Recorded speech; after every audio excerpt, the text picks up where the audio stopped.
Hallelujah, praise the Lord. Zion வேதாகம ஆய்விற்கு அன்போடு கூட இயேசு கிறிஸ்துவின் நாமத்தில் உங்களை வரவேற்கிறேன். இன்றைய தினத்திலும் 2 சாமுவேல் புஸ்தகம் அதிகாரங்கள் 5 முதல் 8 அதிகாரங்களில் வசனங்களை தியானிக்க சர்வ தேவன் நமக்கு கிருபை பாராட்டுவாராக. 5வது அதிகாரத்திலே தாவீது சமஸ்த இஸ்ரவேலின் மீதும் ராஜாவாகிற காரியத்தை குறித்து நாம் பார்க்கிறோம். கர்த்தருடைய பிரசன்னத்துக்கு மகிமை உண்டாவதாக. ஆம், இஸ்ரவேல் மூப்பர் எல்லோரும் எப்ரோனிலே தாவீதினிடத்திலே வந்து இங்கே கர்த்தருக்கு முன்பதாக அவர்களோடே உடன்படிக்கை பண்ணின பின்பு தாவீதை இஸ்ரவேலின் ராஜாவாக அபிஷேகம் பண்ணினார்கள். தாவீது ராஜாவாகும்போது 30 வயதாய் இருந்தது. அவன் 40 ஆண்டுகள் ராஜ்யபாரம் பண்ணினான். எப்ரோனிலே யூதாவின் மேல் 7 ஆண்டுகளும் 6 மாதமும், எருசலேமிலே சமஸ்த இஸ்ரவேலின் மேலும் யூதாவின் மேலும் 33 ஆண்டுகள் ராஜ்யபாரம் பண்ணினான் என்று சொல்லி எழுதப்பட்டிருக்கிறதை நாம் பார்க்கிறோம். மகிமை உண்டாகும். தொடர்ந்து தாவீது சியோன் கோட்டையை பிடிக்கிறத காரியத்தை படித்து பார்க்கிறோம். தாவீது சியோன் கோட்டையை பிடித்தார். அது தாவீது நகரம் ஆயிற்று.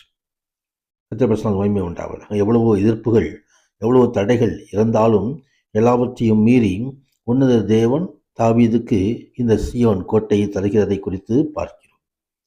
மகிமை. கோட்டையிலே தாவீது வாசம் பண்ணி தாவீது நகரம் என்று பெயரிட்டு அங்கே மதிலையெல்லாம் கட்டி அங்கே காரியங்களை நடத்துகிறதை நாம் பார்க்கிறோம். தாவீது நாளுக்கு நாள் விருத்தி அடைந்தால் சேனைகளின் தேவனாய் கர்த்தர் அவனோடு இருந்தார். மகிமை உண்டாவதாக. தொடர்ந்து படையெடுத்து வந்ததான பெலிஸ்தியர்களை கர்த்தருடைய உதவியோடு முறியடிக்கிறதை குறித்து பார்க்கிறோம். கர்த்தருடைய ஆலோசனை பெற்று யுத்தத்துக்கு செல்கிறதான தாவீது ஜெயம் அடிக்கிறதான காரியங்களை குறித்து பார்க்கிறோம். கர்த்தரிடத்திலே நம்ம ஆலோசனை பெற்றுக்கொள்ளும் பொழுது கர்த்தருடைய ஆலோசனை நமக்கு ஜெயத்தை நோக்கி நடத்தி விடுகிறது.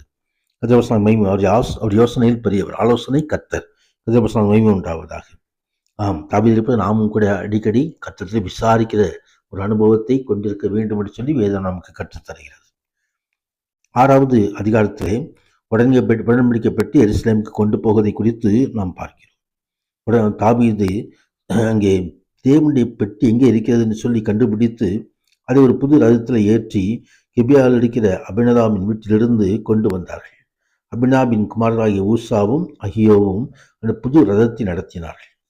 ஆனால் ஆண்டவராய் தேவன் கொடுத்த நியமத்தின்படி அந்த பெட்டி ஆசாரியர்கள் தோளினால் சுமக்கப்பட வேண்டும். ஆனால் இவர்கள் அதுக்கு மாறாக, ஆண்டவருடைய வார்த்தைக்கு மாறாக புது ரதத்தை ஏற்றி அங்கே அங்கே வண்டி அசைந்த பொழுது அதை பிடிக்கும்படியாக கை நீட்டினான ஊசா இங்கே தேவனால் அடிபட்டு செத்ததை குறித்து எழுதப்பட்டிருக்கிறது.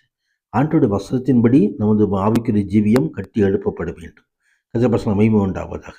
இதை கண்டு பயந்ததான தாவீது அங்கே ஓபேத் ஏதோம் வீட்டிலே கொண்டு பெட்டியை 3 மாதம் இருக்கிறார். அங்கே ஓபேத் ஏதோம் வீட்டை கர்த்தர் ஆசீர்வதித்ததை கண்டு மீண்டுமாக அங்கே கர்த்தருடைய பெட்டியை அங்கே தோளில் சுமக்கிறவர்கள் மூலமாக கொண்டு வருகிறதை நாம் பார்க்க முடியும்.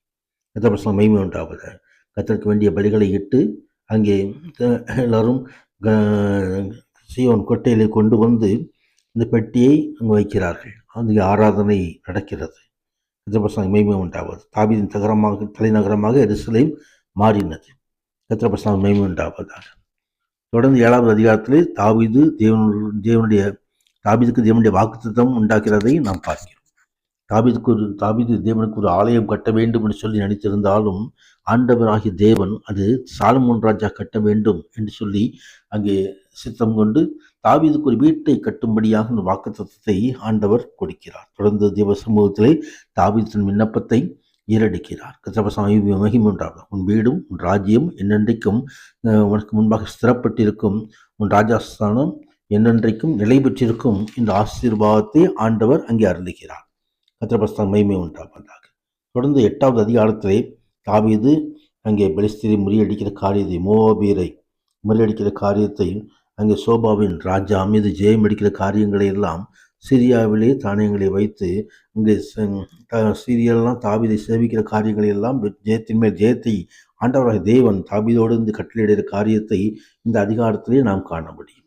கர்த்தர் மகிமை உண்டாவது. 9வது அதிகாரத்திலே இங்கே இந்த 8வது அதிகாரத்திலும் ஆண்டவராகிய தேவன் தகுதியான இந்த ஜெயத்தின் மேல் ஜெயம் ஆண்டுடைய பிள்ளைகளுக்கு உண்டாயிருப்பதாக நாம் கூட ஆவியானவர் ஜெயத்தில் அருளுகிற ஆவியானவர் நம்மோடு நடத்துவாராக. ஆமேன் ஆமேன்.